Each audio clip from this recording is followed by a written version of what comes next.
Life audio வெளியீட்டு விழாவில் சின்மயி அவர்களுடைய இந்த முத்தமழை பாடல் பெர்ஃபார்மன்ஸ் தான் இன்னைய தேதிக்கு வைரல். இது யூடியூப் ஓப்பன் பண்ணால் இந்த பெர்ஃபார்மன்ஸ் தான் இப்போ வந்து ட்ரெண்டிங்கில் போயிட்டுருக்கு. ட்விட்டர் ஓப்பன் பண்ணால் இந்த பெர்ஃபார்மன்ஸ் பற்றி தான் அத்தனை ரைட்டப்ஸ், ஃபேஸ்புக்லேயே அத்தனை ரைட்டப்ஸ், இன்ஸ்டாகிராமுக்கு போனீங்கன்னா இது சம்மந்தமாக அத்தனை ரீல்ஸ். இதெல்லாம் தாண்டி சின்மயி அவர்களுடைய இந்த முத்தமழை வெர்ஷன் தான் தற்பொழுது இணையத்தில் ட்ரெண்ட் அடிக்கக்கூடிய ஒரு விஷயமாக இருக்கிறது. ஆனால் இதே நேரத்தில் எல்லாரும் எழுப்பக்கூடிய கேள்வி என்னென்னா, இவ்வளோ நல்லா பாடுற சின்மயி ஏன் கடந்த சில ஆண்டுகளாக பாடவில்லை அப்படின்னு ரொம்பவே ஹானஸ்டாக கேள்வி எழுப்பக்கூடிய ஒரு தலைமுறையும் வந்திருக்கிறது. 2018 தொடங்கி இந்த 7 ஆண்டுகளில் கம்பேரிட்டிவ்லி சின்மயி பாடிய பாடல்கள் நேரடி தமிழ் பாடல்கள் மிக மிக குறைவு. அதற்கு காரணம் மீட்டு விவகாரத்தின் போது ஒலித்த சின்மயியின் குரல், கவிஞர் வைரமுத்துக்கு எதிராக அவங்க முன்வைத்த ஒரு குற்றச்சாட்டு, அதனை தொடர்ந்து பாதிக்கப்பட்ட, பாலியல் ரீதியாக பாதிக்கப்பட்ட பிற பெண்கள் தொடர்பாகவும் அவங்க பேசியிருந்தாங்க. அந்த வகையில் நடிகர் ராதாரவி மீதான ஒரு குற்றச்சாட்டியை அவங்க பகிர்ந்திருந்தாங்க.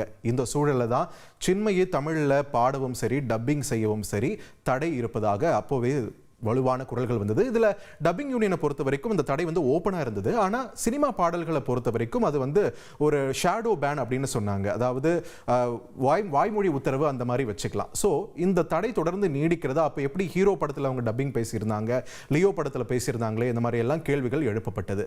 அதுக்கு சின்மயும் தற்பொழுது ஒரு ஆங்கில ஊடகத்துக்கு கொடுத்திருக்கக்கூடிய பேட்டியில் ஹீரோ படத்திற்கான டப்பிங் வந்து எந்த அளவுக்கு ஒரு சீக்ரெட்டாக நடைபெற்றது அப்படின்னு சொன்னாங்க. படம் ரிலீஸ் ஆகிறதுக்கு ஒரு 2 நாளைக்கு முன்னாடி யாருக்கும் தெரியாம தான் அந்த டப்பிங் ஆனது கொடுக்கப்பட்டிருக்கு. அதுக்கு காரணம் அந்த திரைப்படத்துடைய இயக்குனர் மித்ரன் அவர் மூலமா தான் இது சாத்தியப்பட்டிருக்குன்னு சொல்லியிருக்காங்க. அதே நேரத்தில் லியோ படத்துக்கு த்ரிஷாவுக்கு டப்பிங் பண்ணணும் அப்படின்ட்டு வாய்ப்பு கொடுத்திருக்கார் லோகேஷ் கனகராஜ். அப்போது இந்த பேன் பத்தி சின்மயி சொல்லவுமே கூட பார்த்துக்கலாம் அப்படின்ற ஒரு பதில் தான் லோகேஷ் கனகராஜோட பதிலாக இருந்திருக்கு.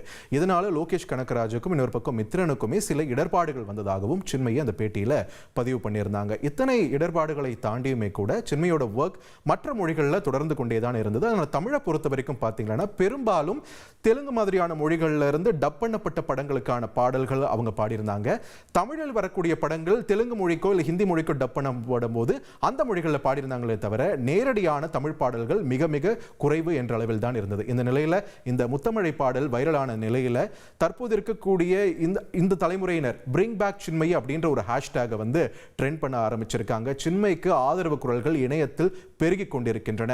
அவர் வைத்த குற்றச்சாட்டுகள் வந்து உண்மை இருக்குதா இல்லையா அப்படின்றதையும் தாண்டி அவருக்கான வாய்ப்பு மறுக்கப்படுவது வந்து இங்க தவறு. அவருடைய இசைக்கு வந்து கட்டுப்பாடுகள் விதிப்பதும் அவருடைய குரலை கேட்க விடாம பண்ணுவதும் தவறு அப்படின்ற ஒரு விஷயத்தை நிறைய பேர் பதிவு செய்யக்கூடிய காட்சிகளையும் நம்மால பார்க்க முடிகிறது.